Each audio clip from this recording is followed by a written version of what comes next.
Hello everyone and welcome back to my channel. I am Vinita Soni, your chemistry educator. As you know कि अब NEET JEE और 12th board exams आने वाले कुछ ही months बचे हैं। सो काफी स्टूडेंट का कहना था कि मैम प्लीज आप कंप्लीट चैप्टर को वन शॉट करवा दीजिए जिससे वो लेस टाइम में चैप्टर को कंप्लीट कर सके और उसकी प्रैक्टिस कर सके। On the basis of your demand आज मैं आप लोगों के लिए लेके आई हूँ केमिकल बॉन्डिंग के कंप्लीट चैप्टर को वन शॉट में।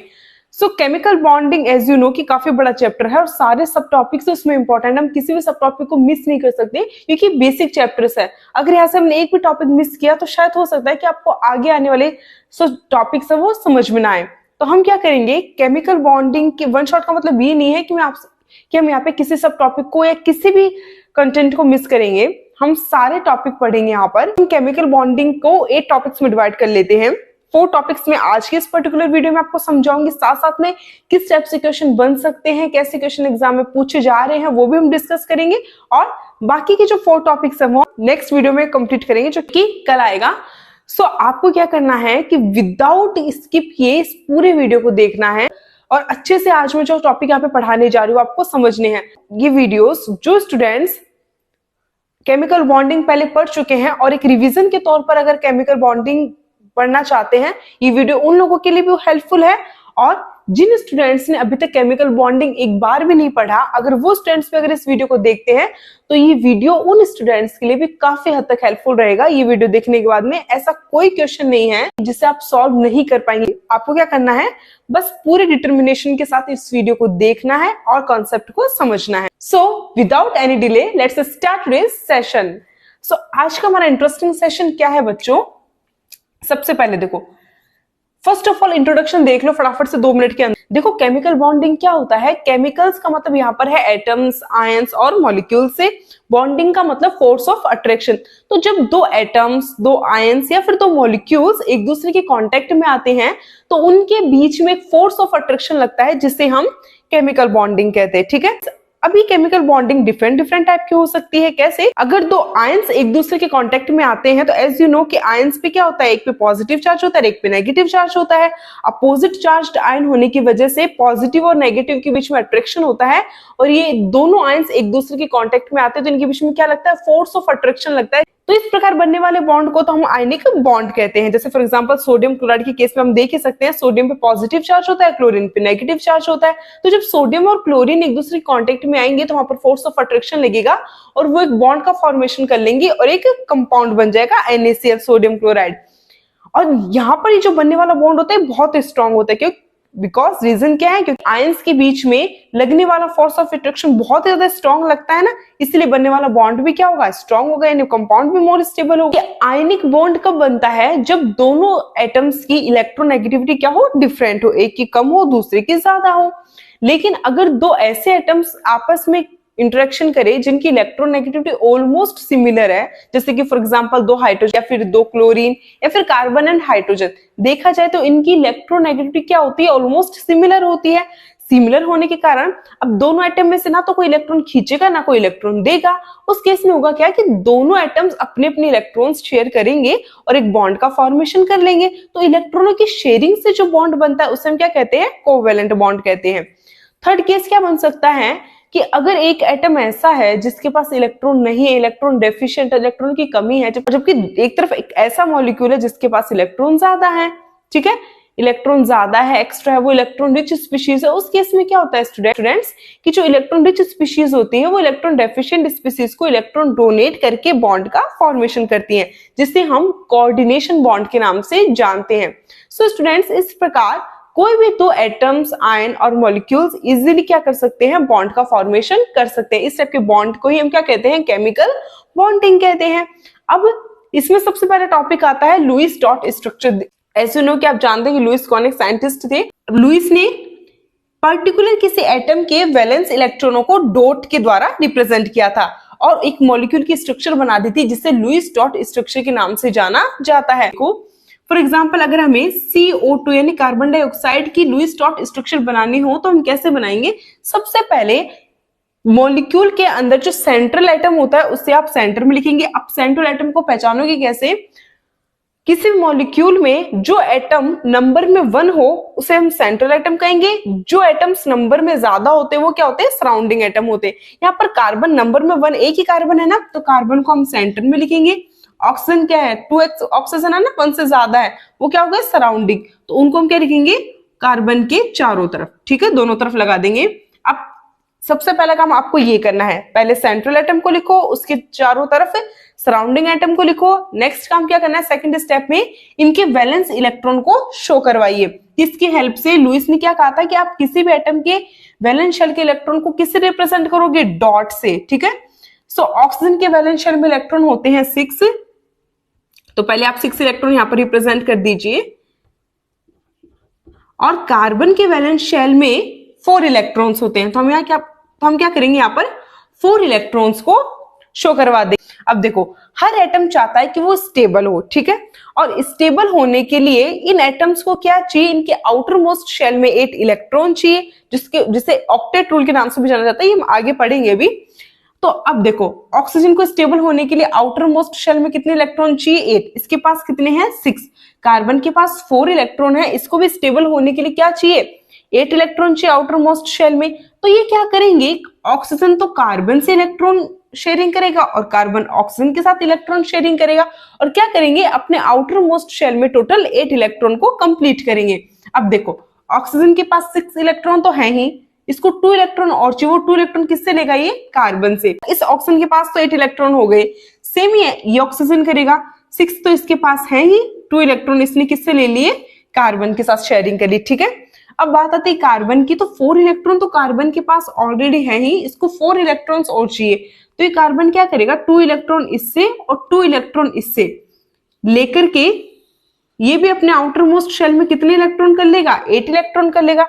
जब कोई एटम इलेक्ट्रॉनों की शेयरिंग करता है तो इलेक्ट्रॉनों की शेयरिंग से क्या होता है, बॉन्ड्स बनते हैं। यहाँ पर कार्बन और ऑक्सीजन ने टोटल कितने इलेक्ट्रॉनों की शेयरिंग की है, 1 2 3 4 इलेक्ट्रॉन की शेयरिंग की ना। 2 इलेक्ट्रॉन जब आपस में मिलते हैं तो एक बॉन्ड बनता है, तो यहाँ पर कार्बन और ऑक्सीजन के बीच में टोटल कितने बॉन्ड बन जाएंगे, 2 यानी डबल बॉन्ड्स बन जाएंगे। तो ओवरऑल स्ट्रक्चर क्या बन जाएगी, कुछ इस प्रकार से कार्बन डाइऑक्साइड की स्ट्रक्चर बन जाएगी। और ऑक्सीजन के पास कितने लोन पेयर बच गए, 2 लोन पेयर बच गए। तो इस प्रकार हम स्टूडेंट्स क्या कर सकते हैं, इजीली किसी भी मॉलिक्यूल की लुईस डॉट स्ट्रक्चर को ड्रॉ कर सकते हैं। ये बन गई कार्बन डाइऑक्साइड की CO2 की लुईस डॉट स्ट्रक्चर। सकते फॉर एग्जांपल, अगर आपको अमोनिया की लुईस डॉट स्ट्रक्चर बनानी हो तो अमोनिया क्या होता है, NH3। एज यू नो कि नाइट्रोजन नंबर में 1 है, तो ये तो सेंट्रल एटम हो गया। 3 से क्या टेस्ट है, हाइड्रोजन अटैच्ड है, तो हाइड्रोजन क्या है, सराउंडिंग एटम, इनको आप सराउंडिंग में लगा दो चारों तरफ। अब देखो, हाइड्रोजन के वैलेंस शेल में कितने इलेक्ट्रॉन्स होते हैं, 1 इलेक्ट्रॉन्स होते हैं। नाइट्रोजन के वैलेंस शेल में 5 इलेक्ट्रॉन्स होते हैं। अब देखो हाइड्रोजन, अब यहां पर नोटिस करने वाली बात यह है कि हाइड्रोजन के पास वैलेंस शेल में 1 इलेक्ट्रॉन होते हैं, ये 8 इलेक्ट्रॉन नहीं कर सकता वैलेंस शेल में, क्योंकि 7 इलेक्ट्रॉन को गेन करना इजी नहीं होता, और ना ही इसके पास एक्स्ट्रा ऑर्बिटल है उन 8 इलेक्ट्रॉन्स को गेन करने के लिए, ठीक है। हाइड्रोजन के पास तो एक ही तो s ऑर्बिटल होता है, तो एक s ऑर्बिटल में तो मैक्सिमम 2 इलेक्ट्रॉन आ सकते हैं, तो 1 इलेक्ट्रॉन तो हाइड्रोजन के पास है ही, ये 1 इलेक्ट्रॉन और गेन कर सकता है। अब ये हाइड्रोजन 1 इलेक्ट्रॉन किससे गेन करेंगे, इस नाइट्रोजन से। तो देखो, इस हाइड्रोजन ने 1 इलेक्ट्रॉन इस नाइट्रोजन से गेन कर लिया, यानी शेयरिंग कर ली। तो इस प्रकार ये तीनों हाइड्रोजन क्या करेंगे, 1 इलेक्ट्रॉन तो इनके पास है ही, 1 इलेक्ट्रॉन ये नाइट्रोजन के साथ शेयर कर लेंगे। अब नाइट्रोजन के पास टोटल कितने इलेक्ट्रॉन हैं, 2 2 4 एंड 1 5। नाइट्रोजन के पास टोटल वैलेंस शेल में 5 इलेक्ट्रॉन्स होते हैं। नाइट्रोजन को कितने इलेक्ट्रॉन चाहिए, 3 इलेक्ट्रॉन्स चाहिए ना 8 इलेक्ट्रॉन करने के लिए। अब ये 3 इलेक्ट्रॉन किनसे लेगा, इन तीनों हाइड्रोजन से। अगर इसने 1 इलेक्ट्रॉन अपने इन हाइड्रोजन को दिए हैं शेयरिंग के लिए, तो 1 इलेक्ट्रॉन ले भी सकते हैं ना शेयरिंग के लिए। तो ये नाइट्रोजन क्या करेगी, इन तीनों हाइड्रोजन से 1 इलेक्ट्रॉनों की शेयरिंग कर लेगी। तो अब नाइट्रोजन के पास टोटल कितने इलेक्ट्रॉन हो गए, 5, तो इसके पास थे 6 7 8, टोटल 8 इलेक्ट्रॉन्स हो गए, यानी नाइट्रोजन का तो ऑक्टेट कंप्लीट हो गया। अब देखो, यहां पर इस नाइट्रोजन और हाइड्रोजन के बीच में कितने इलेक्ट्रॉनों की शेयरिंग हुई, 2 इलेक्ट्रॉनों की शेयरिंग ना। तो इन दोनों इलेक्ट्रॉन ने मिलकर क्या बना लिया, एक बॉन्ड बना लिया।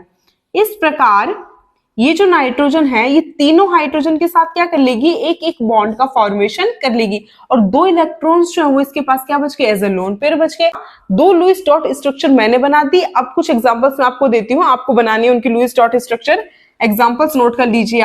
आपको इन 3 कंपाउंड की, इन 3 मॉलिक्यूल की लुईस डॉट स्ट्रक्चर बनाकर प्रैक्टिस करनी है। फटाफट से इसको नोट डाउन कर लीजिए कि नेक्स्ट टॉपिक क्या है, फॉर्मल चार्ज। अब देखो ये फॉर्मल चार्ज क्या होता है, तो आपने देखा होगा स्टूडेंट्स कि काफी मॉलिक्यूल्स पे चार्ज लगे हुए, कुछ पे पॉजिटिव चार्ज, कुछ पे नेगेटिव चार्ज। जैसे कि फॉर एग्जांपल हम देखते हैं ना, जैसे कि SO4 2 minus, NH4 positive pay. तो क्वेश्चन ये आता है कि यहाँ पर ये 2 माइनस चार्ज है, यहाँ पर ये +1 चार्ज है, एक्चुअल में चार्ज इस मॉलिक्यूल में कौन से एटम पे प्रेजेंट। सो फॉर्मल चार्ज निकालने का सिंपल सा फॉर्मूला होता है कि आप क्या करो, सबसे पहले तो total valence electron count, then minus lone pair of electron minus number of bonding electron divide by 2। ये फॉर्मल चार्ज कैलकुलेट करने का फॉर्मूला होता है। करते कैसे, चलिए देखते हैं। यहाँ पर हम एग्जांपल लेते हैं O3 का। O3 क्या होती है, ओजोन। ये होती है ओजोन की Lewis dot structure. So students अब आपको क्या करना है, किसके लिए फॉर्मल चार्ज काउंट करना है कि क्या ओजोन में किसी भी ऑक्सीजन पे कोई चार्ज है या फिर नहीं है। तो चलिए देखते हैं। तो देखो सबसे पहले यहाँ पर 3 ऑक्सीजन है, तीनों ही अलग अलग टाइप के, तो इनको हम नंबरिंग दे देते हैं, oxygen 1, oxygen 2, oxygen 3। First oxygen के लिए निकाल रहे हैं, तो सबसे पहले ऑक्सीजन के पास वैलेंस शेल में कितने इलेक्ट्रॉन्स होते हैं, 6, माइनस इस ऑक्सीजन के पास लोन पेयर ऑफ इलेक्ट्रॉन्स कितने हैं, 2 है ना, 1 और 2, माइनस बॉन्डिंग इलेक्ट्रॉन्स कितने हैं, तो 1 2 3 4 5 6 इसके पास बॉन्डिंग इलेक्ट्रॉन है, डिवाइड बाय 2। तो जब इसको सॉल्व करोगे तो क्या आएगा, 6 माइनस 2 माइनस 6 3। तो यहां पर ये प्लस का 1 आया ना, दैट मीन्स फर्स्ट ऑक्सीजन पे कितना चार्ज रहेगा, प्लस का 1।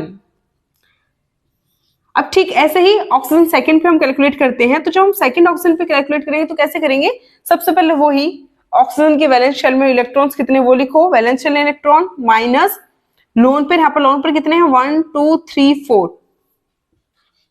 बॉन्डिंग इलेक्ट्रॉन कितने हैं, 1 2 3 4। So 4 divide by 2 is equal to 2। अब देखो 6 में से 4 गए, 2 बचे, 2 minus 2 is equal to 0। That means इस 2 ऑक्सीजन पे कोई चार्ज नहीं होगा, ये दैट मीन्स इस सेकंड नंबर ऑक्सीजन पे कोई चार्ज नहीं है। अब ऐसे हम थर्ड ऑक्सीजन के लिए फॉर्मल चार्ज कैलकुलेट करेंगे।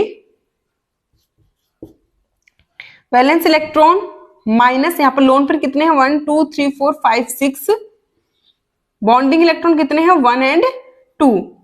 सो 2 divide by 2 is equal to 1।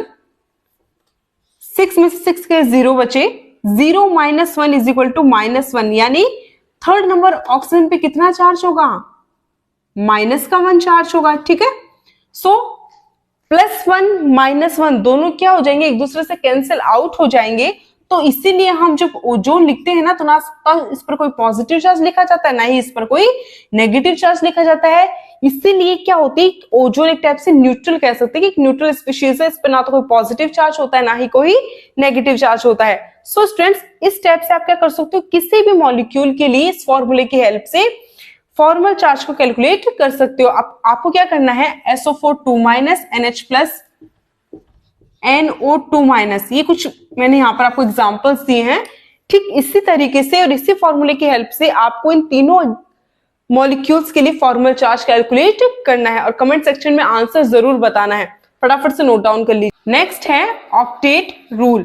So students octet rule क्या होता है, हर एटम चाहता है कि वो स्टेबल फॉर्म में रहे। कोई एटम स्टेबल कब होता है, जब उसकी वैलेंस शेल में इलेक्ट्रॉन्स क्या हो, कंप्लीट हो। ठीक, कुछ एटम्स ऐसे होते हैं कि अगर वो अपने वैलेंस शेल में 8 इलेक्ट्रॉन अचीव कर ले, या तो इलेक्ट्रॉन लूज करके या इलेक्ट्रॉन गेन करके, उनके वैलेंस शेल में अगर 8 इलेक्ट्रॉन्स आ जाए ना, तो वो एटम क्या हो जाते हैं, स्टेबल हो जाते हैं। तो अगर कोई एटम अपने वैलेंस शेल में 8 इलेक्ट्रॉन्स कंप्लीट करने के लिए इलेक्ट्रॉन गेन करता है या फिर लूज करता है, तो उसकी प्रॉपर्टी को हम क्या कहते हैं, ऑक्टेट रूल कहते हैं। अब क्वेश्चन ये आता है कि कौन कौन से एटम्स ऑक्टेट रूल को फॉलो करते हैं। सारे एटम ऑक्टेट रूल को फॉलो नहीं करते। देखो कार्बन, नाइट्रोजन, ऑक्सीजन, फ्लोरीन, ये कुछ ऐसे स्पेसिफिक एटम्स हैं जो ऑक्टेट रूल को फॉलो करते हैं। जबकि मैं बात करूं हाइड्रोजन की, बेरिलियम की, बोरोन की, तो ये ऑक्टेट रूल को फॉलो नहीं करते। रीजन क्या है? देखो, कार्बन, नाइट्रोजन, ऑक्सीजन, फ्लोरीन, ये चारों एटम क्या कर सकते हैं कि इलेक्ट्रॉन गेन करके या फिर इलेक्ट्रॉन शेयर करके वैलेंस शेल में 8 इलेक्ट्रॉन्स को अचीव कर सकते हैं। यानी ये अपने वैलेंस शेल में इलेक्ट्रॉन, दैट मीन्स ये अपने वैलेंस शेल में 8 इलेक्ट्रॉन कंप्लीट कर सकते हैं। और अगर कोई एटम अपने वैलेंस शेल में 8 इलेक्ट्रॉन कंप्लीट कर रहा है, दैट मीन्स वो कौन से रूल को फॉलो कर रहा है? ऑक्टेट रूल को। पर बात करें हाइड्रोजन की, तो हाइड्रोजन की तो वैलेंस शेल में 1 इलेक्ट्रॉन्स होता है, ये 7 इलेक्ट्रॉन्स गेन करके 8 इलेक्ट्रॉन तो नहीं कर सकता ना कंप्लीट। तो अब ये इसके पास एक ऑर्बिटल होता है, एक ऑर्बिटल में मैक्सिमम 2 इलेक्ट्रॉन्स आ सकते हैं। ये डुप्लेट रूल को फॉलो करता है, यानी ये अपने वैलेंस शेल में 2 इलेक्ट्रॉन्स कंप्लीट कर सकता है। ठीक ऐसे ही बेरिलियम, अब देखो बेरिलियम टोटल कितने इलेक्ट्रॉन कंप्लीट कर सकता है वैलेंस शेल में? 4 इलेक्ट्रॉन्स। ऐसे ही बोरोन की टेंडेंसी इतनी होती है कि 3 इलेक्ट्रॉन गेन करके टोटल कितने इलेक्ट्रॉन कंप्लीट कर ले वैलेंस शेल में? 6 इलेक्ट्रॉन। ठीक है, तो हाइड्रोजन, बेरिलियम, बोरोन तीनों एटम ही ऐसे हैं जो ऑक्टेट रूल को फॉलो नहीं करते। कुछ इलेक्ट्रॉन डेफिशिएंट स्पीसीज ऐसी होती हैं जो ऑक्टेट रूल को फॉलो नहीं करती, जैसे कि फॉर एग्जांपल BCl3। ठीक है ना, यहाँ पर बोरोन का ऑक्टेट कंप्लीट नहीं होता है। क्यों? क्योंकि ये तो 6 इलेक्ट्रॉन लेकर ही स्टेबल फॉर्म में है, सेटिस्फाई है। तो यहाँ पर ऐसे मॉलिक्यूल्स जो इलेक्ट्रॉन डेफिशिएंट है वो भी ऑक्टेट रूल को फॉलो नहीं करते। नेक्स्ट, कुछ एटम्स ऐसे भी होते हैं, कुछ मॉलिक्यूल ऐसे भी होते हैं जो अपने ऑक्टेट को एक्सपेंड कर देते हैं और वैलेंस शेल में 8 से ज्यादा इलेक्ट्रॉन भी अचीव कर सकते हैं। फॉर एग्जांपल जैसे कि सल्फर। ठीक है, आप कह सकते हो कि पीरियड थर्ड और थर्ड पीरियड से ज्यादा वाले, हायर वाले, थर्ड, फोर्थ, फिफ्थ, ये मतलब थर्ड पीरियड और उससे आगे के जो पीरियड्स है ना, उनके एलिमेंट्स, उनके एटम्स ऑक्टेट रूल को ब्रेक कर सकते हैं। रीजन क्या है? क्योंकि इनके पास क्या अवेलेबल होते हैं? डी ऑर्बिटल्स अवेलेबल होते हैं। तो ये क्या कर सकते हैं? एक्स्ट्रा इलेक्ट्रॉन गेन करके अगर इनका एस और पी ऑर्बिटल भर भी जाए तो ये डी ऑर्बिटल में इलेक्ट्रॉनों को शिफ्ट कर सकते हैं। तो ऐसे एटम्स जिनके पास डी ऑर्बिटल अवेलेबल होते हैं ना, वो एटम्स एक्स्ट्रा इलेक्ट्रॉन गेन करके ऑक्टेट रूल को ब्रेक कर सकते हैं, एक्सपेंड कर सकते हैं। फॉर एग्जांपल अगर हम बात करें SF6 सल्फर की, तो SF6 में अब जब सल्फर SF6 के जब आप लुईस डॉट स्ट्रक्चर बनाएंगे, अब जनरली क्या होता है कि सल्फर के पास 6 इलेक्ट्रॉन होते हैं वैलेंस शेल में और फ्लोरीन के पास कितने होते हैं? 7 इलेक्ट्रॉन्स होते हैं। तो फ्लोरीन तो अपना ऑक्टेट कंप्लीट कर सकते हैं सल्फर से एक एक इलेक्ट्रॉन गेन करके। ठीक है, लेकिन सल्फर जब सारे फ्लोरीन्स को एक एक इलेक्ट्रॉन देगा यानी शेयरिंग करेगा, तो सल्फर के पास 6 इलेक्ट्रॉन तो पहले से ही थे। 6 इलेक्ट्रॉनों की शेयरिंग इसने 6 फ्लोरीन से करी। टोटल कितने इलेक्ट्रॉन हो गए इसके पास? अब 12 इलेक्ट्रॉन्स हो गए ना। तो इसने तो क्या कर दिया? ऑक्टेट रूल को ब्रेक कर दिया। तो कहने का मतलब ये है कि कुछ एटम्स, कुछ स्पीशीज ऐसे भी होती हैं जो ऑक्टेट रूल को ब्रेक कर देती है, एक्सपेंड कर देती है, यानी उनके वैलेंस शेल में 8 से ज्यादा इलेक्ट्रॉन प्रेजेंट हो सकते हैं। सो ये क्या है? कुछ एक्सेप्शंस हैं ऑक्टेट रूल के। तो यहां से क्वेश्चन पूछा जा सकता है, आप इनको थोड़ा सा ध्यान में रखना। अब इसमें नेक्स्ट आता है पॉलरिटी। आई होप आपको समझ में आ रहा है कि कैसे इन टॉपिक्स को सॉल्व करना है, कैसे इन टॉपिक्स को कवर अप करना है। तो नेक्स्ट इसमें आता है पॉलरिटी। यहां पर आपको थोड़ा ध्यान देने की जरूरत है, because polarity is very important topic and यहां से आपको 101% क्वेश्चंस एग्जाम में देखने को मिल सकते हैं। ठीक है, अब देखो पॉलरिटी का मतलब क्या होता है। पोलरिटी वर्ड लिया गया है पोल से। अब पोल्स क्या क्या होते हैं? एक पॉजिटिव पोल होता है, एक नेगेटिव पोल होता है। तो अगर किसी मॉलिक्यूल में पॉजिटिव और नेगेटिव पोल प्रेजेंट होते हैं तो हम कह सकते हैं कि यहाँ पर ये जो बनने वाला बॉन्ड है वो कैसा होगा? पोलर होगा। ठीक है, तो चलिए देखते हैं कि पोलरिटी को एक्चुअल में कैसे डिफाइन करेंगे। कोई भी दो एटम, मैंने यहाँ पर H और Cl लिया है, यहाँ पर क्या होता है कि हाइड्रोजन और क्लोरीन की इलेक्ट्रोनेगेटिविटी डिफरेंट होती है। हाइड्रोजन की इलेक्ट्रोनेगेटिविटी कम होने के कारण बॉन्ड के इलेक्ट्रॉनों को अपनी तरफ कौन अट्रैक्ट करना चाहता है? क्लोरीन। तो क्लोरीन पर कैसा चार्ज रहता है? Partially negative charge. हाइड्रोजन पे कैसा चार्ज रहता है? Partially positive charge. ध्यान रखना कि जो लेस इलेक्ट्रोनेगेटिव एटम है उस पर तो कैसा चार्ज पाया जाता है? Partially positive. और जो मोर इलेक्ट्रोनेगेटिव एटम होता है उस पर कैसा चार्ज पाया जाता है? पार्शियली नेगेटिव चार्ज पाया जाता है। सो जब किसी मॉलिक्यूल में, किसी कंपाउंड में पॉजिटिव और नेगेटिव पोल बन जाते हैं तो इस प्रकार बने कंपाउंड को तो हम पोलर मॉलिक्यूल कहते हैं और इस प्रकार बने बॉन्ड को हम पोलर बॉन्ड कहते हैं। यही इसका मतलब HCl एक पोलर मॉलिक्यूल होता है और हाइड्रोजन क्लोरीन के बीच में बनने वाला ये जो बॉन्ड है वो कैसा बॉन्ड होता है? पोलर बॉन्ड होता है। लेकिन ये कंसेप्ट आप कहां पर यूज में लेंगे? In the case of diatomic molecule, यानी ऐसा मॉलिक्यूल जिसमें सिर्फ 2 एटम ही प्रेजेंट हो। तो डायएटॉमिक मॉलिक्यूल के केस में अगर आपको पोलैरिटी चेक करनी है तो आप किसकी हेल्प से चेक करोगे? इलेक्ट्रोनेगेटिविटी डिफरेंस की हेल्प से। बट अगर किसी डायएटॉमिक मॉलिक्यूल में प्रेजेंट दोनों एटम ऐसे हो कि उनकी इलेक्ट्रोनेगेटिविटी सेम हो, जैसे आप देख सकते हैं यहाँ पर हाइड्रोजन है, क्लोरीन है, दोनों की इलेक्ट्रोनेगेटिविटी क्या है? सेम। दोनों हाइड्रोजन की इलेक्ट्रोनेगेटिविटी सेम, दोनों क्लोरीन की इलेक्ट्रोनेगेटिविटी सेम। तो मतलब बॉन्ड के इलेक्ट्रॉन को इन दोनों एटम में से ना तो कोई अपनी तरफ खींचेगा, ना ही कोई एटम डोनेट करेगा। ठीक है, तो किसी भी हाइड्रोजन पर, किसी भी क्लोरीन पर ना तो कोई पॉजिटिव चार्ज आएगा, ना ही कोई नेगेटिव चार्ज आएगा। तो बिकॉज डायएटॉमिक मॉलिक्यूल में प्रेजेंट दोनों एटम की इलेक्ट्रोनेगेटिविटी सेम होने के कारण किसी भी एटम पर कोई पॉजिटिव या कोई नेगेटिव चार्ज नहीं आता, यानी कोई नेगेटिव पॉजिटिव पोल नहीं बनते। तो इस प्रकार के कंपाउंड को हम नॉन पोलर कंपाउंड के नाम से जानते हैं और इस प्रकार बने बॉन्ड को हम नॉन पोलर बॉन्ड कहते हैं। आई होप आपको समझ में आ गया होगा कि डायएटॉमिक मॉलिक्यूल में पोलैरिटी चेक कैसे करनी है। लेकिन क्वेश्चन कहां पर बनता है? अगर एटम कैसा हो? ट्राइएटॉमिक हो। जैसे फॉर एग्जांपल BF3 हो या NH3। अगर ऐसे मॉलिक्यूल्स आ जाए ना जिनमें 3 एटम्स प्रेजेंट हैं, इनके अलावा लोन पेयर प्रेजेंट है, तो ऐसे केस में आप पोलैरिटी कैसे चेक करोगे? नेट डाइपोल मोमेंट की हेल्प से। आपने बहुत बार सुना होगा नेट डाइपोल मोमेंट या फिर डाइपोल मोमेंट। तो चलिए देखते हैं कि डाइपोल मोमेंट होता क्या है। देखो, जब भी कोई मॉलिक्यूल बनता है तो ये तो श्योर है कि उस मॉलिक्यूल में किसी एटम पे तो पॉजिटिव चार्ज होता है और अदर्स पे नेगेटिव चार्ज होता है। जैसे फॉर एग्जांपल बोरोन और फ्लोरीन की बात करें तो बोरोन की इलेक्ट्रोनेगेटिविटी कम है तो इस पर कैसा चार्ज पाया जाएगा? Partially positive. फ्लोरीन की इलेक्ट्रोनेगेटिविटी ज्यादा है तो इस पर कैसा चार्ज पाया जाएगा? Partially negative. तो जैसे हमने डायटोमिक के केस में देखा था कि भाई पोल्स बन रहे हैं तो उसको पोलर बोल दिया, वैसे हम यहां पर नहीं करेंगे। ठीक है ना, ध्यान रखना कभी भी आप ट्राई एटोमिक हो या फिर पॉली एटोमिक मॉलिक्यूल्स हो, उसमें उस केस में आप कभी भी पोल्स देखकर यानी नेगेटिव और पॉजिटिव चार्ज देखकर आप कभी भी उस मॉलिक्यूल को पोलर नहीं कहेंगे। उसका रीजन क्या है? देखो, इस टाइप के कंपाउंड की अगर आपको पोलैरिटी चेक करनी है तो आप नेट डाइपोल मोमेंट निकालो। डाइपोल मोमेंट किसे कहते हैं? डाइपोल मोमेंट को म्यू से रिप्रेजेंट किया जाता है।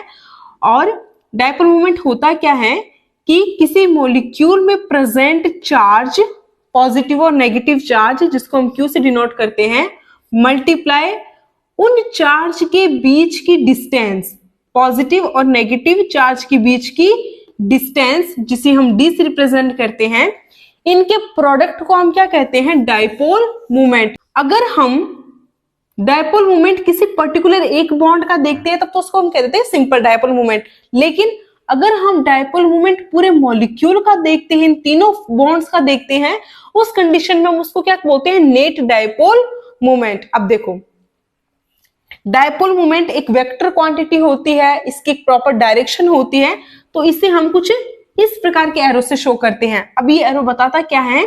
देखो, ये तो बताता है पॉजिटिव एंड को और ये एरो वाला पार्ट बताता है नेगेटिव एंड को। बोरोन पॉजिटिव है, फ्लोरीन नेगेटिव है, तो हम एरो कैसे बनाएंगे? इस प्रकार से, यानी इलेक्ट्रॉन्स की तरफ तो ये एरो का निशान और पॉजिटिव वाले की तरफ ये कट का निशान। Positive negative, positive positive negative, positive negative. ठीक है, सेम ऐसा हम यहां पर करेंगे। नाइट्रोजन, बिकॉज इलेक्ट्रोनेगेटिविटी ज्यादा होती है नाइट्रोजन की कंपेयर टू हाइड्रोजन, तो positive negative, positive negative, negative positive. अब नाइट्रोजन और लोन पेयर दोनों में से ज्यादा यहां पर इलेक्ट्रॉन्स की इलेक्ट्रॉन्स कहां पर है? इस लोन पेयर पे ना, तो एटम और लोन पेयर की तरफ कुछ इस प्रकार से ये एरो बनाया जाएगा। तो आप देख सकते हैं कि जब भी हम किसी मॉलिक्यूल में डायपोल मोमेंट शो कर रहे हैं तो हम दो टाइप के एरो फॉर्म कर रहे हैं, यानी यहाँ पर दो टाइप की डायरेक्शन बन रही है।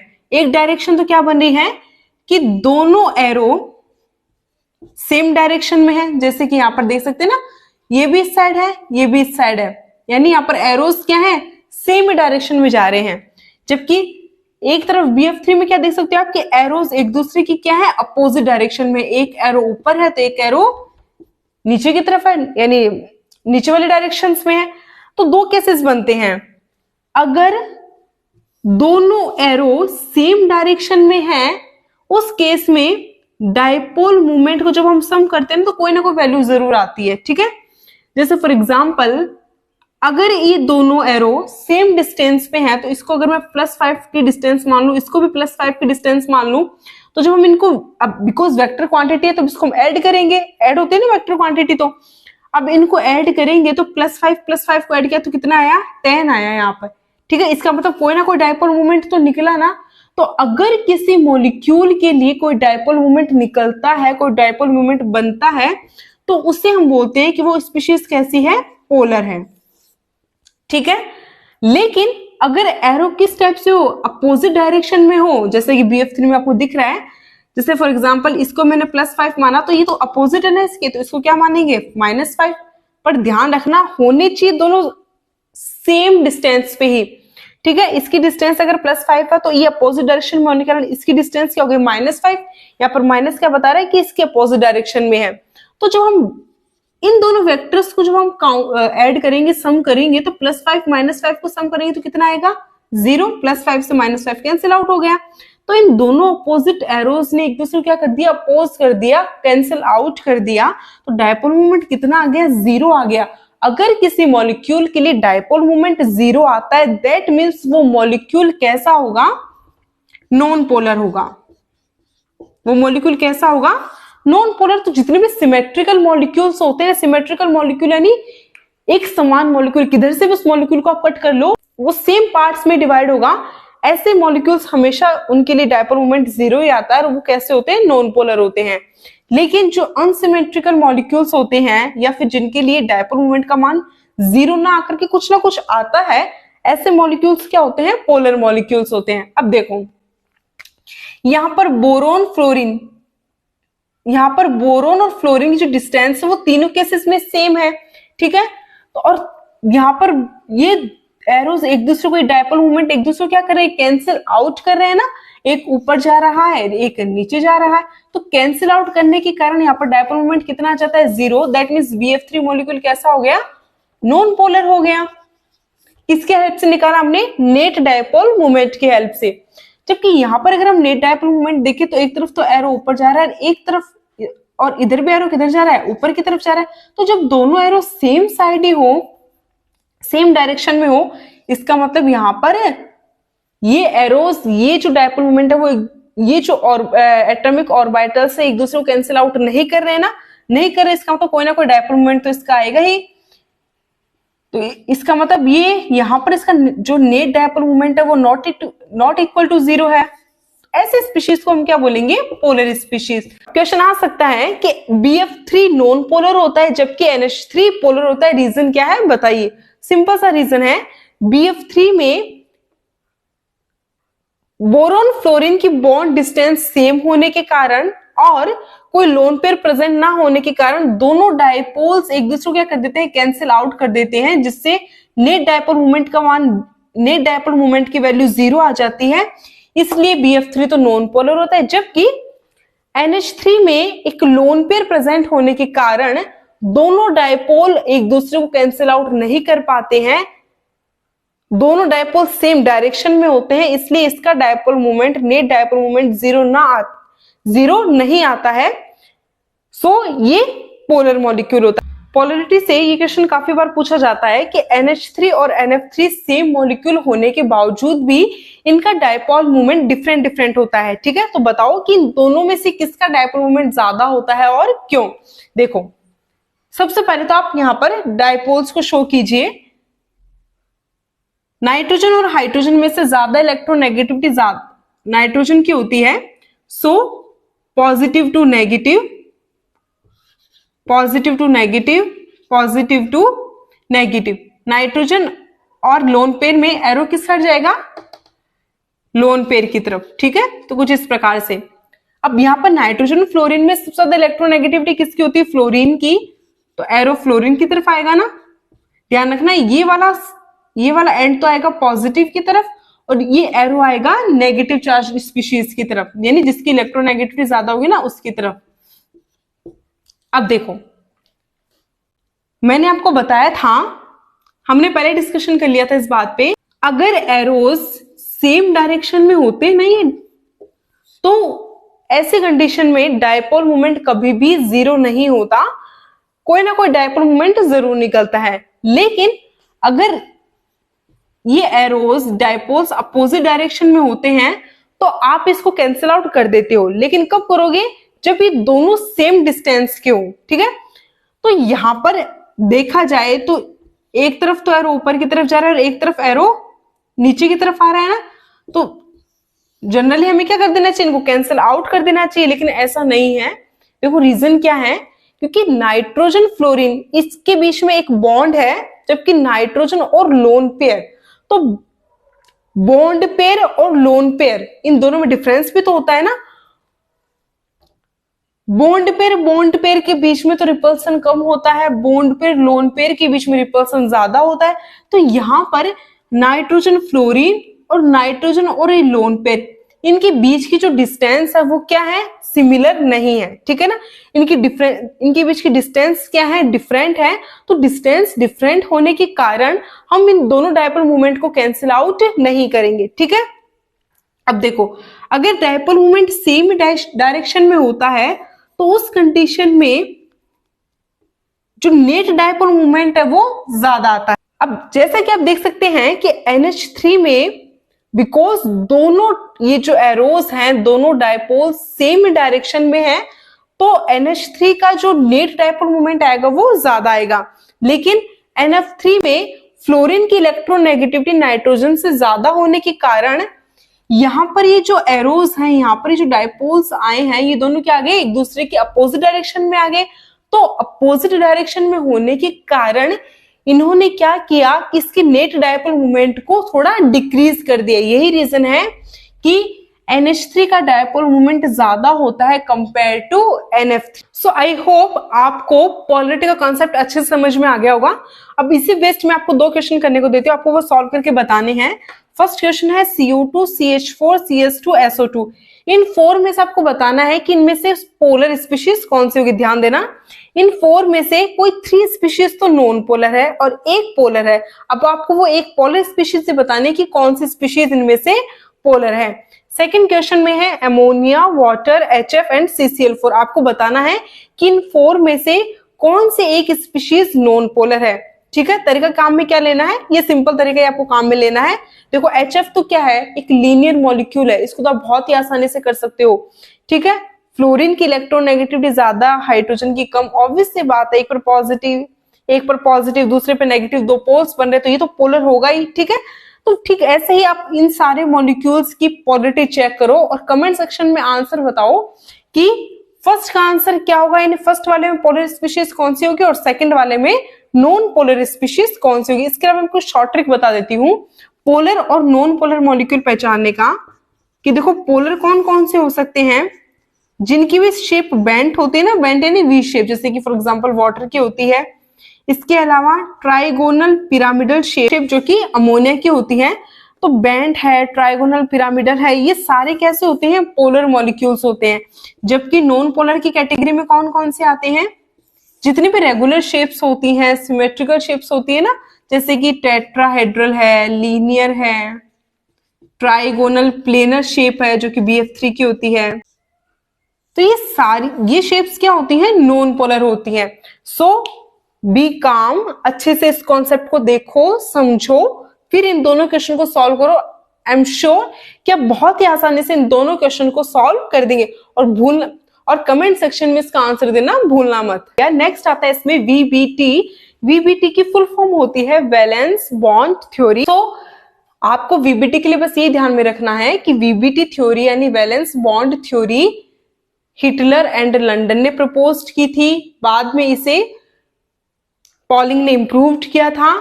ये theory formation of covalent bond पे बेस्ड है, यानी वीबीटी थ्योरी हमें ये सिखाती है, ये बताती है कि कोवेलेंट बॉन्ड बनता कैसे है। ठीक है, तो according to VBT covalent bond बनता कैसे है, दो एटॉमिक ऑर्बिटल की ओवरलैपिंग से। ओवरलैपिंग का मतलब क्या होता है, एक टाइप से इंटरमिक्सिंग। जब दो एटॉमिक ऑर्बिटल, फॉर एग्जांपल ये दो एटॉमिक ऑर्बिटल हैं, तो जब दो एटॉमिक ऑर्बिटल आपस में इंटरमिक्स्ड हो जाते हैं, यानी जब दो एटॉमिक ऑर्बिटल आपस में इंटरमिक्स्ड हो जाते हैं, तो इस फिनोमिना को हम ओवरलैपिंग कहते हैं। तो जब दो एटॉमिक ऑर्बिटल ओवरलैपिंग करते हैं तो उनके बीच में एक बॉन्ड बनता है, और इस प्रकार ओवरलैपिंग से बनने वाले बॉन्ड को हम कोवेलेंट बॉन्ड कहते हैं। अब ये कोवेलेंट बॉन्ड किस किस टाइप के ओवरलैपिंग से बनता है, चलिए देखते हैं। तो देखो, सबसे पहले ओवरलैपिंग के कॉन्सेप्ट में आता है, अब एटॉमिक ऑर्बिटल कौन कौन से हो सकते हैं, एस पी डी। ठीक है, सबसे पहले आता है एस एस ओवरलैपिंग। ओवरलैपिंग के भी टाइप्स होते हैं ना, कितने टाइप्स की होती है, तो सबसे पहले आती है एस एस ओवरलैपिंग। तो जब अब एस ऑर्बिटल की शेप कैसी होती है, स्फेरिकल। ठीक है,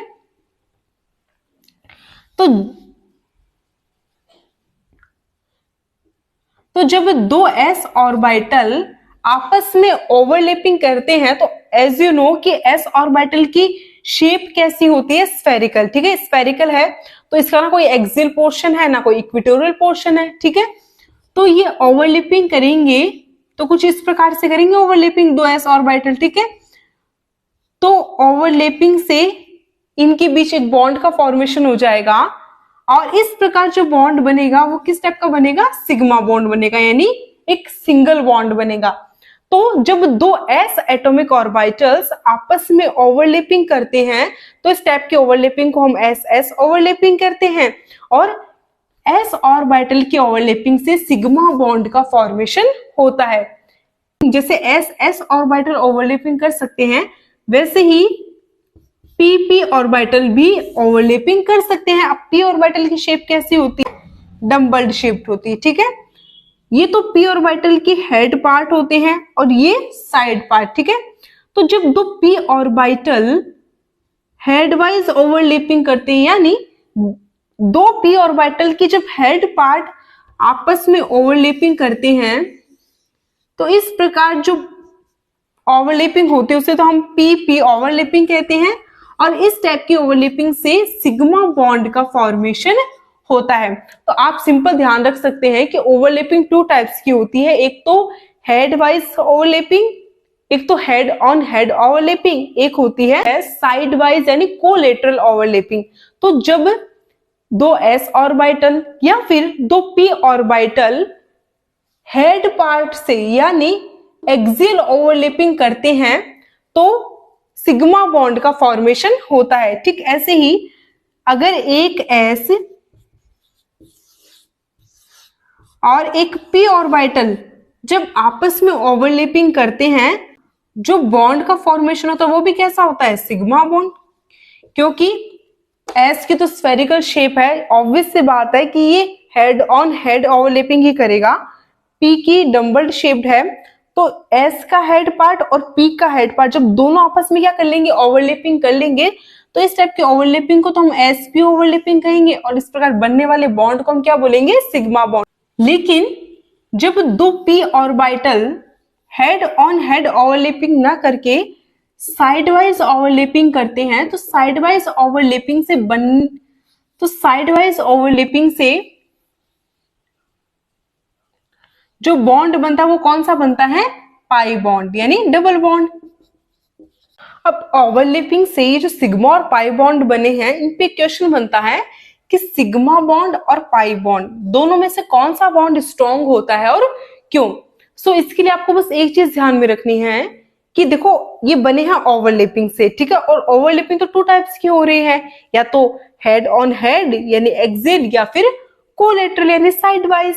जस्ट आप इतना ध्यान में रखना कि जो हेड ऑन हेड यानी जो एक्सियल ओवरलैपिंग होती है वो स्ट्रॉन्ग होती है compare to side wise overlapping से। So sigma bond axial overlapping से यानी हेड ऑन हेड ओवरलैपिंग से बनता है।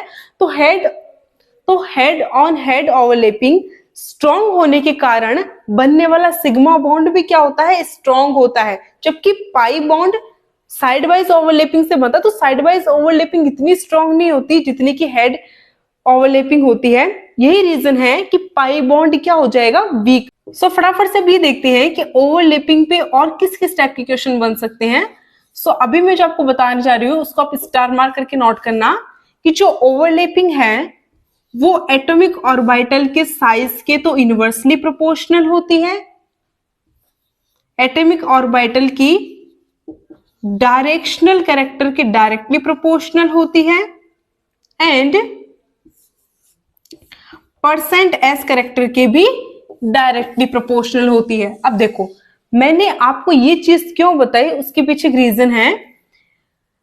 फॉर एग्जाम्पल अगर आपको कुछ इस टाइप से मॉलिक्यूल दे दी जाए कि 1s 1s 2s 2p 2p 2p, इनमें ओवरलैपिंग का ऑर्डर बताओ कि इन तीनों एटॉमिक ऑर्बिटल्स में से कौन से एटॉमिक ऑर्बिटल्स की बीच की ओवरलैपिंग स्ट्रांग होगी।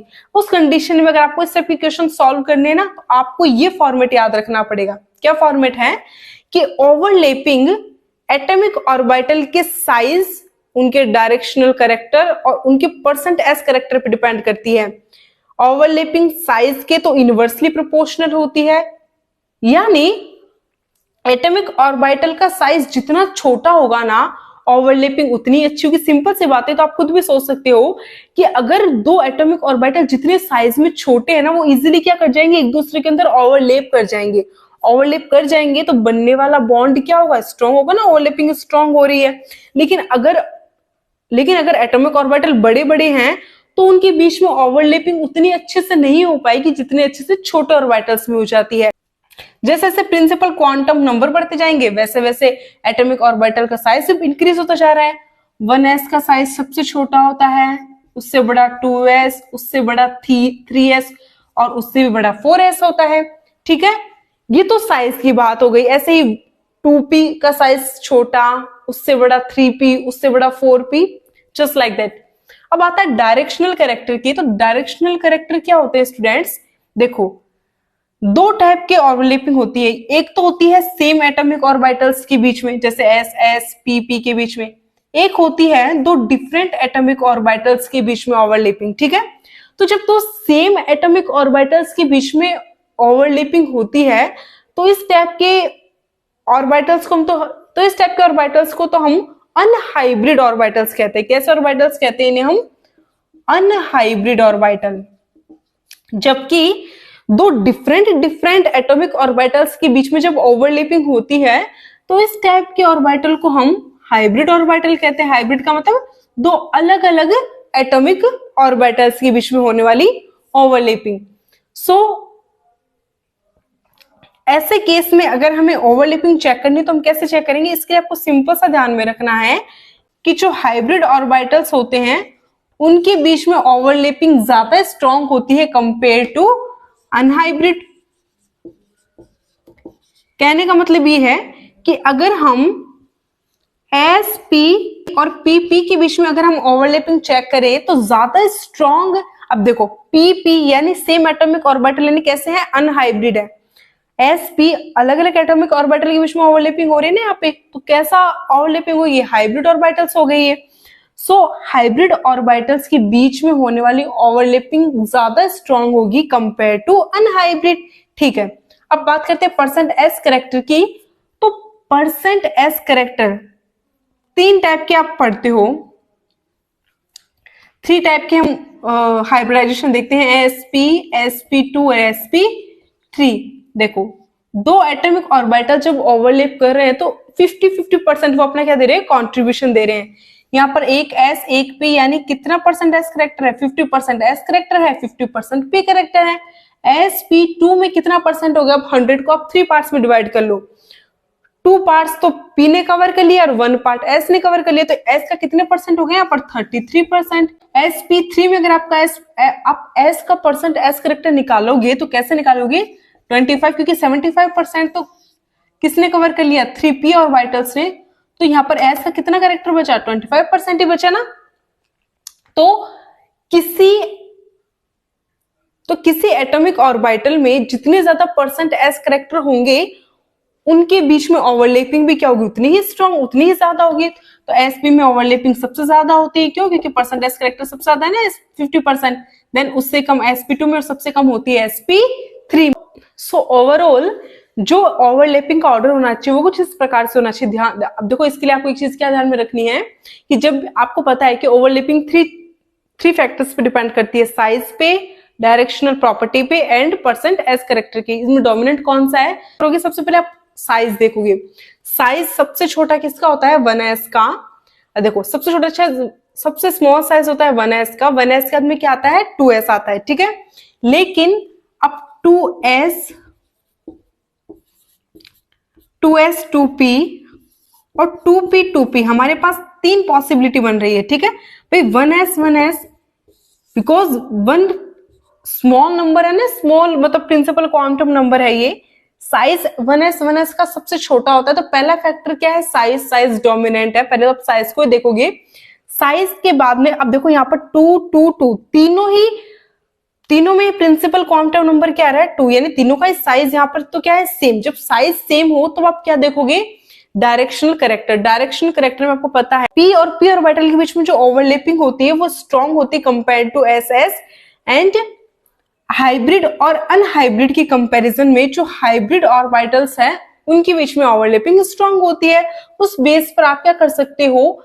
इस टाइप के ऑर्डर को इजीली डिफाइन कर सकते हो और इसकी हेल्प से किसी भी क्वेश्चन को विद इन सेकंड में सॉल्व कर सकते। अब देखो दो एटम्स के बीच में ओवरलैपिंग जितनी ज्यादा होगी बनने वाला बॉन्ड भी क्या उतना ही स्ट्रांग होगा। दैट मीन्स जो ओवरलैपिंग है वो डायरेक्टली प्रोपोर्शनल होती है किसके? बॉन्ड स्ट्रेंथ के। ओवरलैपिंग जितनी ज्यादा बनने वाला बॉन्ड भी उतना ही स्ट्रांग। अब मुझे ये बताइए कि हाइड्रोजन मॉलिक्यूल की अगर हम बात करें तो हाइड्रोजन बॉन्ड और क्लोरीन मॉलिक्यूल की अगर हम बात करें तो क्लोरीन बॉन्ड। इन दोनों में से किन के बीच बनने वाला बॉन्ड सबसे ज्यादा स्ट्रांग होगा? यानी HH एंड Cl इन दोनों में से किसकी बॉन्ड स्ट्रेंथ ज्यादा होगी और क्यों होगी? ठीक है, सबसे पहले आपको पता है कि हाइड्रोजन के पास कौन सा ऑर्बिटल होता है? 1s ऑर्बिटल होता है। क्लोरीन के पास कौन सा ऑर्बिटल होता है? p ऑर्बिटल्स होते हैं ना क्लोरीन के पास। तो और कौन सा? 3p ऑर्बिटल होते हैं। तो सबसे पहले आप साइज ही देख लो ना, यहाँ पर 1s यहाँ पर 3p। तो 1 और 3 साइज छोटा किसका है? प्रिंसिपल क्वांटम नंबर कम किस में है? 1s के केस में कम है ना। तो ओवरलैपिंग में सबसे पहले तो हम किसको देखते हैं? साइज को। 1s का साइज सबसे छोटा होता है, 3p का साइज तो बड़ा होता है ना। सो बिकॉज हाइड्रोजन के बीच में 1s, बिकॉज दो हाइड्रोजन के बीच में जो बॉन्ड बनता है वो 1s ओवरलैपिंग से बनता है और 1s ओवरलैपिंग ज्यादा स्ट्रॉन्ग होती है कंपेयर टू 3p। यही रीजन है कि हाइड्रोजन के बीच में बनने वाला बॉन्ड ज्यादा स्ट्रॉन्ग होगा कंपेयर टू क्लोरीन। तो यहाँ पर ऑर्डर क्या हो जाएगा? ये वाला बॉन्ड ज्यादा स्ट्रॉन्ग होगा कंपेयर टू क्लोरीन। इसके अलावा अगर आपसे कुछ इस टाइप से क्वेश्चन पूछ लिया जाए कि मतलब carbon carbon triple bond, carbon carbon double bond और कार्बन कार्बन सिंगल बॉन्ड, इन तीनों में सबसे स्ट्रॉन्ग बॉन्ड किस में बनेगा? ठीक है, तो उस केस में आप कैसे बताएंगे? देखो ट्रिपल बॉन्ड में कौन सा एस करेक्टर? sp।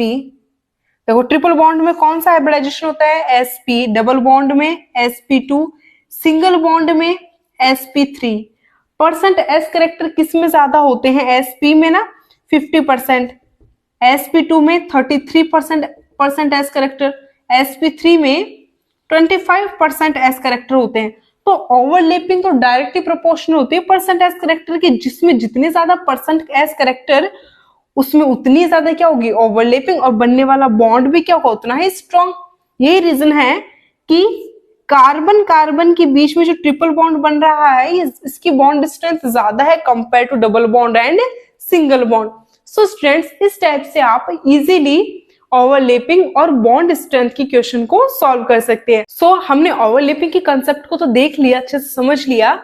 अब इसमें नेक्स्ट आता है, अब देखो स्टार्टिंग में मैंने आपको क्या बताया था कि वीबीटी हिटलर एंड लंडन ने दी थी, प्रपोज की थी, लेकिन बाद में उसको इम्प्रूव्ड किसने किया था? पॉलिंग ने किया था। ठीक है, सो हाइब्रिडाइजेशन क्या है? वीबीटी यानी वैलेंस बॉन्ड थ्योरी का ही एक इम्प्रूव्ड वर्जन है, ऐसा हम कह सकते हैं।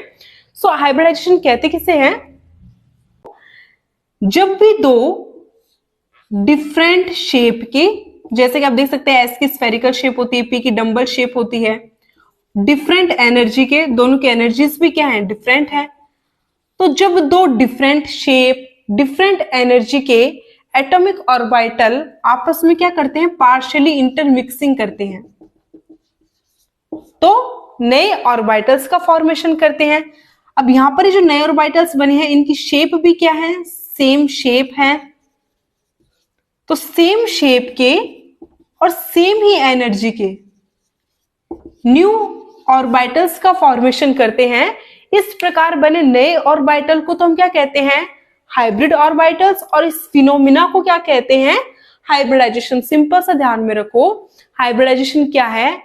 दो एटॉमिक ऑर्बिटल हैं, दोनों की शेप अलग, दोनों की एनर्जी अलग, लेकिन जब हम दो डिफरेंट शेप के, दो डिफरेंट एनर्जी के एटॉमिक ऑर्बिटल को आपस में इंटरमिक्स कर देंगे तो सेम शेप के, सेम एनर्जी के न्यू ऑर्बिटल्स बन जाएंगे। ठीक है, ऐसे बने हुए ऑर्बिटल्स को तो हम हाइब्रिड ऑर्बिटल्स कहते हैं, और इस पूरे फिनोमिना को हाइब्रिडाइजेशन के नाम से जाना जाता है। ये कंसेप्ट दिया किसने था? पॉलिंग ने। है कि एक्चुअल में ये वीबीटी का इंप्रूव्ड वर्जन है कि हाइब्रिडाइजेशन में जितने एटॉमिक ऑर्बिटल पार्टिसिपेट करते हैं ना, उतने ही नए हाइब्रिड ऑर्बिटल्स बनते हैं। फॉर एग्जाम्पल, अगर यहाँ पर दो एटॉमिक ऑर्बिटल आपस में इंटरमिक्स कर रहे हैं तो बनने वाले न्यू हाइब्रिड ऑर्बिटल भी कितने बनेंगे? 2 बनेंगे। ठीक है, सो इसी बेस्ड पर हाइब्रिडाइजेशन को हम डिफरेंट डिफरेंट पार्ट्स में डिवाइड कर सकते हैं। Sp hybridisation, sp2, sp3, sp3d। चलिए देखते हैं वन बाय वन इनको पूरी डिटेल के साथ। देखो, सबसे पहले आता है sp हाइब्रिडाइजेशन। sp हाइब्रिडाइजेशन किसे कहते हैं? आपको नाम से पता चल जाएगा। जब 1s ऑर्बिटल और 1p ऑर्बिटल आपस में इंटरमिक्सिंग करते हैं तो two new sp hybrid orbital का फॉर्मेशन करते हैं। इस टाइप के हाइब्रिडाइजेशन को हम sp हाइब्रिडाइजेशन कहते हैं। तो इस प्रकार तो जब इस प्रकार का हाइब्रिडाइजेशन बनता है तो उसकी ज्योमेट्री क्या होती है? लीनियर। sp हाइब्रिडाइजेशन के केस में ज्योमेट्री कैसी होगी? लीनियर होगी, और दोनों एटम्स के बीच का बॉन्ड एंगल कितना होगा? 180 डिग्री। जिसके फॉर एग्जाम्पल BeCl2 में। ठीक है, अब देखो हाइब्रिडाइजेशन निकालते कैसे? वैसे तो हाइब्रिडाइजेशन निकालने के डिफरेंट मेथड्स है, उन पर सभी पे हम डिस्कशन करेंगे वन बाय वन। लेकिन जनरली आपने देखा होगा कि हम कुछ बॉक्स से बनाकर, कुछ ऑर्बिटल से बनाकर फिर उनमें इलेक्ट्रॉन्स फिल करके देखते हैं कि उस पर्टिकुलर कंपाउंड का हाइब्रिडाइजेशन क्या होगा। पहले हम वो तरीका देखते हैं, फिर मैं आपको डिफरेंट शॉर्ट मेथड बताऊंगी जिससे आप बिना किसी डायग्राम डायरेक्ट भी हाइब्रिडाइजेशन निकाल सकेंगे। So first of all BeCl2। अब देखो हाइब्रिडाइजेशन निकालते कैसे हैं? हाइब्रिडाइजेशन हमेशा सेंट्रल एटम का ही निकाला जाता है और कोवेलेंट कंपाउंड के केस में निकाला जाता है। ठीक है ना, हमेशा कोवेलेंट बॉन्ड के केस में निकालेंगे हम, आयनिक बॉन्ड के केस में हाइब्रिडाइजेशन निकाला नहीं जाएगा। और सेंट्रल एटम का हाइब्रिडाइजेशन देखेंगे। अब बेरिलियम की बात करें तो बेरिलियम का एटॉमिक नंबर कितना होता है? 4। ठीक है, यानी बेरिलियम के पास 4 इलेक्ट्रॉन्स होते हैं। इलेक्ट्रॉन फिलअप करने की सीरीज तो आपको पता ही होगी, 1s 2s 2p ऐसे करके। सो 1s में मैक्सिमम 2 इलेक्ट्रॉन भरे जा सकते हैं। 1s के बाद में क्या आता है? 2s आता है ना। तो बेरिलियम के पास 4 इलेक्ट्रॉन, 1s में 2 इलेक्ट्रॉन फिल कर दिए, 2s में कितने इलेक्ट्रॉन फिल कर देंगे? 2। एक चीज और ध्यान में रखना, हाइब्रिडाइजेशन में कभी भी इनर ऑर्बिटल पार्टिसिपेट नहीं करता, हमेशा वैलेंस ऑर्बिटल यानी आउटर मोस्ट शेल के इलेक्ट्रॉन से पार्टिसिपेट करते हैं। तो अब हम यहाँ पे क्या करते हैं कि 2s को ड्रॉ कर लेते हैं, एंड 2s के बाद में क्या आता है? 2p।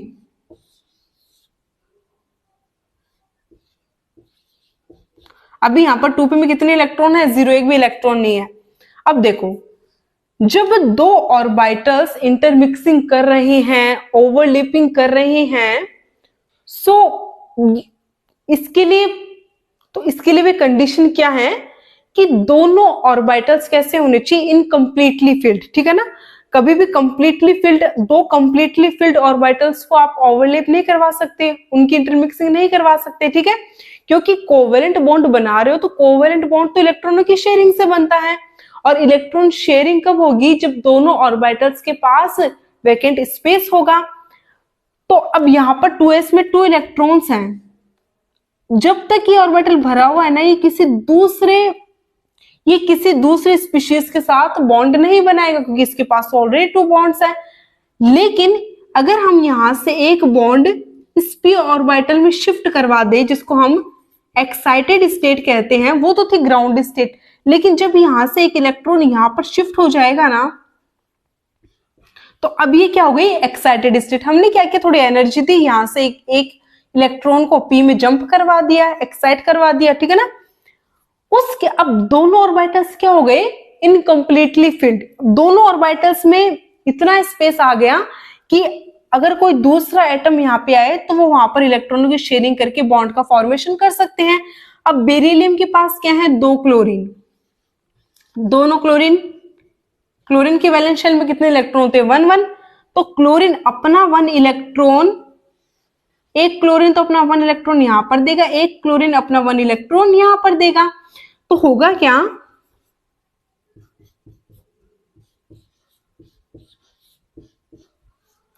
कि यहां पर भी कितने इलेक्ट्रॉन हो गए, 2, यहां पर भी कितने इलेक्ट्रॉन हो गए, 2। तो दोनों इलेक्ट्रॉनों की शेयरिंग से यहां पर क्या बन जाएगा, एक बॉन्ड बन जाएगा। कौन सा बॉन्ड दिख रहा है, सिंगल बॉन्ड दिख रहा है ना।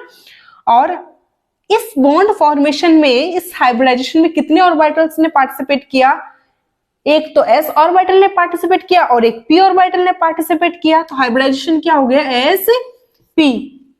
सो स्टूडेंट्स, इस प्रकार हम किसी भी कंपाउंड का हाइब्रिडाइजेशन निकाल सकते हैं। ये तो था जो जनरली मेथड जो कि आप एनसीईआरटीज में पढ़ते हैं।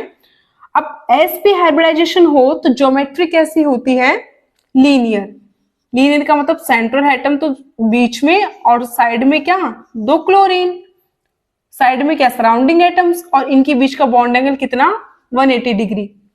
सेकेंड आता है sp2 hybridisation. So as you know, sp2 में देखो 1s और 2p कौन कौन से, px एंड p5।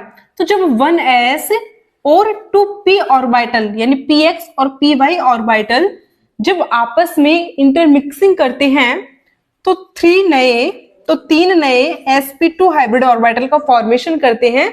इस टाइप के हाइब्रिडाइजेशन को तो sp2 हाइब्रिडाइजेशन कहते हैं। यहां पर जो स्ट्रक्चर बनेगी वो कैसी बनेगी, देखो, जो 3 sp2 हाइब्रिडाइज्ड ऑर्बिटल बने हैं उनकी शेप होगी, उनकी ज्योमेट्री होगी ट्राइगोनल प्लेनर।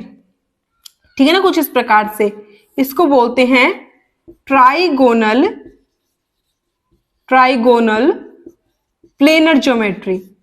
और ये किसकी होती है, sp2 हाइब्रिडाइजेशन के केस में होती है। यहां पर ऑर्बिटल्स के बीच का बॉन्ड एंगल होता है 120 डिग्री का।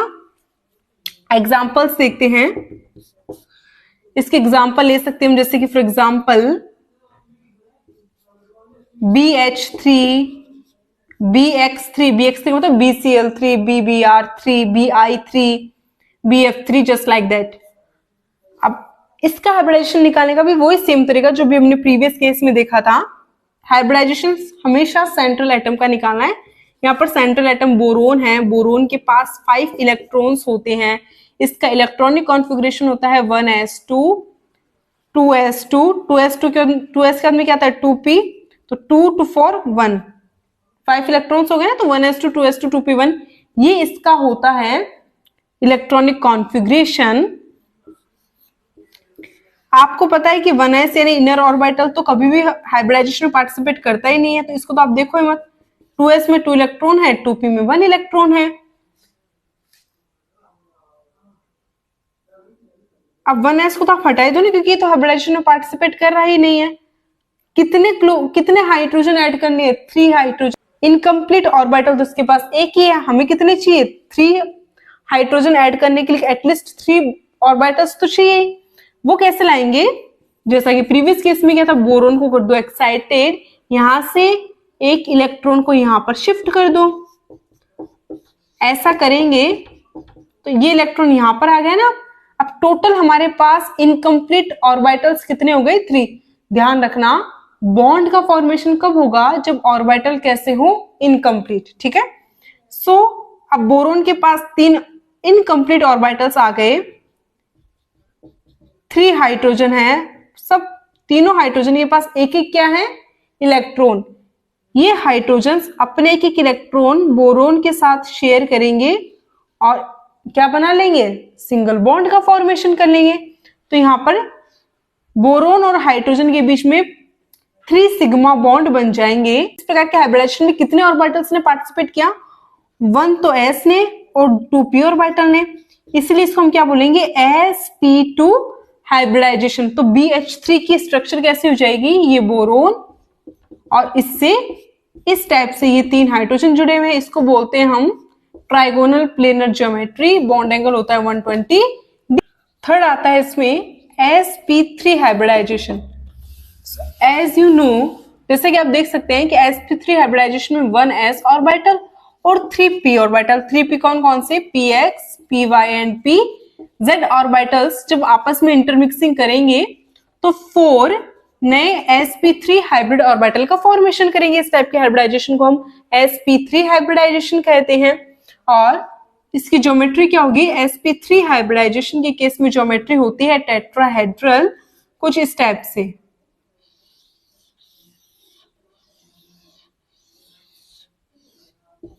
इस टाइप की ज्योमेट्री को हम क्या बोलते हैं, टेट्राहेड्रल ज्योमेट्री। बॉन्ड एंगल होता है यहाँ पर 109 डिग्री का। इसके आपको काफी एग्जांपल्स देखने को मिलेंगे, जैसे कि अमोनिया है, CH4 है, वाटर है, इन सभी में कौन सा हाइब्रिडाइजेशन पाया जाता है, sp3। करना कैसे, जैसे कि प्रीवियस केसेस में किया था। फॉर एग्जांपल अगर हम CH4 का देखें तो कार्बन का देखेंगे तो कार्बन का इलेक्ट्रॉनिक कॉन्फ़िगरेशन होता है 1s2, 2s2 and 2p2। Inner orbital participate नहीं करता हाइब्रिडाइजेशन में, तो इसको यहां से हटा देंगे एक बार। कार्बन की एक्साइटेड स्टेट क्यों कर रहे हैं ऐसा, क्योंकि 4 हाइड्रोजन कार्बन के साथ ऐड करने हैं। यहाँ पर कितने स्पेस खाली है, सिर्फ 2। अभी 2 स्पेस हमें और खाली करना है, तो यहां से इलेक्ट्रॉन को यहां पर एक्साइटेड करवा दो, ठीक है। अब कितने इनकम्प्लीट ऑर्बिटल्स हो गए हमारे पास, 1 2 3 4। इनके साथ 4 हाइड्रोजन क्या करेंगे, इलेक्ट्रॉनों की शेयरिंग करके बॉन्ड का फॉर्मेशन कर लेंगे। टोटल कितने ऑर्बिटल्स ने पार्टिसिपेट किया, 1s ने, 3p ने। तो कौन सा हाइब्रिडाइजेशन हो गया, sp3 हाइब्रिडाइजेशन। सो CH4 की स्ट्रक्चर कैसी हो जाएगी, ज्योमेट्री कुछ इस प्रकार से। इस टाइप की ज्योमेट्री को हम टेट्राहेड्रल ज्योमेट्री कहते हैं। बनने वाला बॉन्ड एंगल कितना होता है, 109 डिग्री। इसमें फोर्थ आता है sp3d। तो जब 1s orbital, 3p orbital, 3p कौन कौन से, px, py and pz and 1d orbital जब आपस में इंटरमिक्सिंग करते हैं तो 5 नए sp3d हाइब्रिड ऑर्बिटल का फॉर्मेशन करते हैं। इस टाइप के हाइब्रिडाइजेशन को हम sp3d हाइब्रिडाइजेशन कहते हैं। सो देखो, ये जो हाइब्रिडाइजेशन होता है ना, ये मोस्टली 2 टाइप्स का होता है। कैसे, sp3d हाइब्रिडाइजेशन के लिए ज्योमेट्री होती है ट्राइगोनल बाई पिरामिडल, जिसे हम शॉर्ट में TBP लिख देते हैं। T for try, B for bi pyramidal, TBP यानी ट्राइगोनल बाई पिरामिडल। किसको कहते हैं ट्राइगोनल बाई पिरामिडल, ये जो ज्योमेट्री दिख रही है आपको, ये कैसी ज्योमेट्री होती है, ट्राइगोनल बाई पिरामिडल, ठीक है। मतलब एक तो लीनियर और एक ट्राइगोनल। इस टाइप की ज्योमेट्री को हम ट्राइगोनल बाई पिरामिडल कहते हैं। और ये ज्योमेट्री कब बनती है, जब हाइब्रिडाइजेशन कैसा हो, sp3d। लेकिन ये जो हाइब्रिडाइजेशन है ये भी अब 2 टाइप का होता है। कैसे, देखो यहां पर सेंटर में कौन आता है, कोई भी सेंट्रल एटम। अगर सेंट्रल एटम का साइज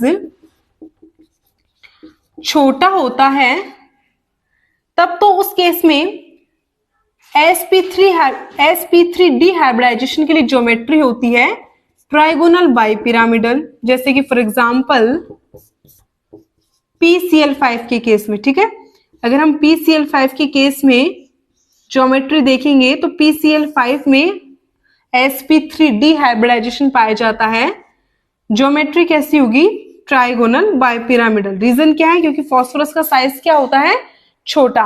लेकिन अगर सेंट्रल एटम का साइज बड़ा हो, लेकिन अगर सेंट्रल एटम का साइज बड़ा हो, उस केस में हम ट्राइगोनल बाइपिरामिडल ज्योमेट्री काम में नहीं लेंगे। क्यों? क्योंकि यहाँ पर एटम्स, क्योंकि यहाँ पर बॉन्ड्स क्या है, थोड़े पास पास है ना, तो रिपल्सन ज्यादा होगा। बॉन्ड पेयर के बीच में रिपल्सन ज्यादा होने के कारण ये एटम्स क्या होते हैं, थोड़े, ये एटम एक अलग ज्योमेट्री में फिक्स्ड हो जाते हैं। वो ज्योमेट्री कौन सी है? वो ज्योमेट्री है स्क्वायर पिरामिडल। उसको हम कौन सी ज्योमेट्री बोलते हैं? स्क्वायर पिरामिडल ज्योमेट्री बोलते हैं। और कौन सी होती है? जैसे कि एग्जांपल ले सकते हैं हम एग्जांपल हम ले सकते हैं sp-PH5। अब देखो sp क्या है? एंटीमनी ग्रुप में बॉटम ग्रुप के अंदर ये बॉटम में आता है, और एंटीमनी का साइज बड़ा होने के कारण कौन सी ज्योमेट्री शो करता है? ये स्क्वायर पिरामिडल। ठीक है, स्क्वायर पिरामिडल मतलब पहले तो आप स्क्वायर बना दो, पिरामिडल यानी एक बॉन्ड ऊपर की तरफ। तो इस प्रकार की ज्योमेट्री को हम स्क्वायर पिरामिडल ज्योमेट्री कहते हैं। और ये कब बनती है? sp3 डिहाइब्रिडाइजेशन के केस में बनती है। बस फर्क इतना है कि सेंट्रल एटम का साइज क्या होता है इसके अंदर? लार्ज होता है। देखो, अब बात करें ट्राइगोनल बाइपिरामिडल ज्योमेट्री की, तो यहाँ पर दो टाइप की पोजीशंस होती हैं। इन्हें तो हम एक्सियल पोजीशंस कहते हैं, और ये जो आपको पिरामिडल शेप में दिख रही है ना, ये होती हैं इक्वेटोरियल पोजीशंस। अब फास्फोरस से अगर जुड़े हुए sp3 डिहाइब्रिडाइजेशन के केस में प्रेजेंट अगर पांचों सराउंडिंग एटम सेम है, तब तो आप किसी भी एटम्स को एक्सियल पोजीशंस पे अटैच कर दो और किसी भी एटम को हम इक्वेटोरियल पोजीशन पे रख सकते हैं। लेकिन अगर 5 एटम्स डिफरेंट हो, जैसे फॉर एग्जांपल बात करूं मैं PCl3F की, अब उस केस में बात करूं मैं PCl3F2 की, अब इस केस में देखो सराउंडिंग एटम क्या है? डिफरेंट है। एक तरफ फ्लोरीन है, एक तरफ क्लोरीन है। तो आप क्वेश्चन नहीं आता। अब आप ऐसा नहीं कर सकते कि किसी को भी तो आप एक्सियल पे रख दोगे, किसी को भी आप इक्वेटोरियल पे रखोगे, नहीं। इस केस में हम कौन सा रूल काम में लेते हैं? Bent rule. ध्यान रखना, नोट कर लेना इसको कि sp3 डिहाइब्रिडाइजेशन की केस में जब सेंट्रल एटम से जुड़े हुए सराउंडिंग एटम्स डिफरेंट हो, उस केस में हम कौन से एटम्स को तो एक्सियल पोजीशन पे रखना है और कौन से को इक्वेटोरियल पोजीशन पे रखना है, इसके लिए हम बेंट रूल को काम में लेते हैं। और बेंट रूल क्या कहता है? अकॉर्डिंग टू बेंट रूल, जो मोर इलेक्ट्रोनेगेटिव एटम है उसे हम ऑलवेज एक्सियल पोजीशन पे रखेंगे, और जो लेस इलेक्ट्रोनेगेटिव एटम है या फिर कोई लोन पेयर है, उससे हम ऑलवेज इक्वेटोरियल पोजीशंस पे रखेंगे। सो देखो यहाँ पर फ्लोरीन की इलेक्ट्रोनेगेटिविटी क्लोरीन से ज्यादा होती है, तो फ्लोरीन तो जाएंगे एक्सियल पोजीशंस पे और क्लोरीन जाएंगे इक्वेटोरियल पोजीशंस पे। अगर यहाँ पर लोन पेयर होता तो लोन पेयर भी कौन सी पोजीशंस पे जाते? इक्वेटोरियल पोजीशंस पर ही रखे जाते। लास्ट आता है इसमें sp3d2 हाइब्रिडाइजेशन। सो sp3d2 हाइब्रिडाइजेशन में क्या होता है? 1s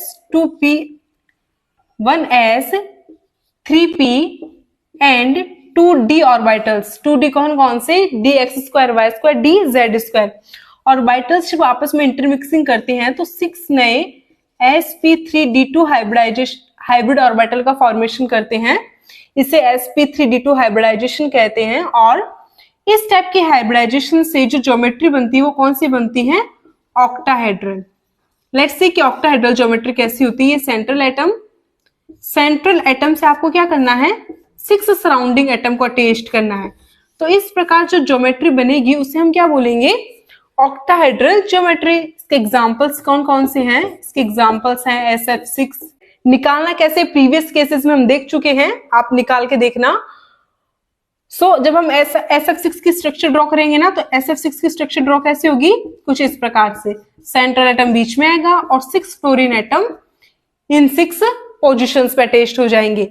एंड इसमें लास्ट आता है sp3d3, जो कि आपके सिलेबस में इतना कवर नहीं किया गया है उसको, फिर भी अगर आप देखना चाहे तो मैं बता देती हूँ। sp3d3 के केस में क्या होता है कि 1s ऑर्बिटल तीनों p कौन कौन से, px py pz, और तीनों d orbitals dxy dyz dzx orbitals आपस में इंटरमिक्सिंग करते हैं, 7 sp3d3 न्यू हाइब्रिड ऑर्बिटल का फॉर्मेशन करते हैं। ठीक है, उस केस में जो ज्योमेट्री आती है वो कैसी आती है, पेंटागोनल बाइपिरामिडल। अभी पेंटागोनल बाइपिरामिडल ज्योमेट्री कैसी होती है, देखो सबसे पहले तो आप एक पेंटागोनल बना लीजिए कुछ इस प्रकार से। पेंटागोनल का मतलब कितने कॉर्नर, 5 कॉर्नर। ठीक है, देन बाइपिरामिडल यानी आपको 2 लाइंस और शो करनी है इस टाइप से। इस टाइप की ज्योमेट्री को हम बोलेंगे पेंटागोनल बाइपिरामिडल। और इसका सबसे बेस्ट एग्जांपल है IF7। ठीक है, IF7 में किस टाइप का हाइब्रिडाइजेशन पाया जाता है, sp3d3। सो स्टूडेंट, तो जनरली शॉर्ट वे में हमने सारे हाइब्रिडाइजेशन को अच्छे से यहाँ पे समझ लिया है। अब हाइब्रिडाइजेशन का सिर्फ इंट्रोडक्शन आज हमने देखा है, हाइब्रिडाइजेशन कैसे निकालते हैं। 4 डिफरेंट मेथड्स होते हैं। एग्जाम्स में इतना टाइम नहीं होता है कि हम पर्टिकुलर कंपाउंड को लेकर उसके पर्टिकुलर एक ऑर्बिटल डायग्राम बनाए, फिर हम उसका हाइब्रिडाइजेशन कैलकुलेट करें। इसके लिए क्या होता है स्टूडेंट्स, कुछ सिंपल ट्रिक्स होते हैं, कुछ शॉर्टकट फॉर्मूलाज होते हैं। आज के लिए बस इतना ही। कल की वीडियोस में हम केमिकल बॉन्डिंग का जितना भी पोर्शन बचा हुआ है, हाइब्रिडाइजेशन को फाइंड आउट करने की कुछ इंपॉर्टेंट शॉर्टकट ट्रिक्स, इसके अलावा VSEPR theory, molecular orbital theory, कुछ शॉर्टकट टर्म्स जैसे कि बॉन्ड ऑर्डर, बॉन्ड लेंथ, ठीक है, लेटेस्ट एनर्जी, आयनाइजेशन एंथैल्पी, इन सभी पर हम कल की वीडियो में डिस्कशन करेंगे। आपको क्या करना है, इस वीडियो को पूरा देखने के बाद में यहां तक कि जितने भी क्वेश्चंस एग्जाम्स में आए हुए ना, उनको सॉल्व करना। आई होप ये वीडियो देखने के बाद में आप इजीली सारे क्वेश्चन को सॉल्व कर पाएंगे। कल हम फिर मिलेंगे इसी टाइम पर, केमिकल बॉन्डिंग के बचे हुए पोर्शन को कंप्लीट करेंगे। बाद में हम क्या करेंगे, एनसीईआरटी की question practice plus PYQ practice. So stay tuned. इसी के साथ thanks for watching my video. Thank you so much.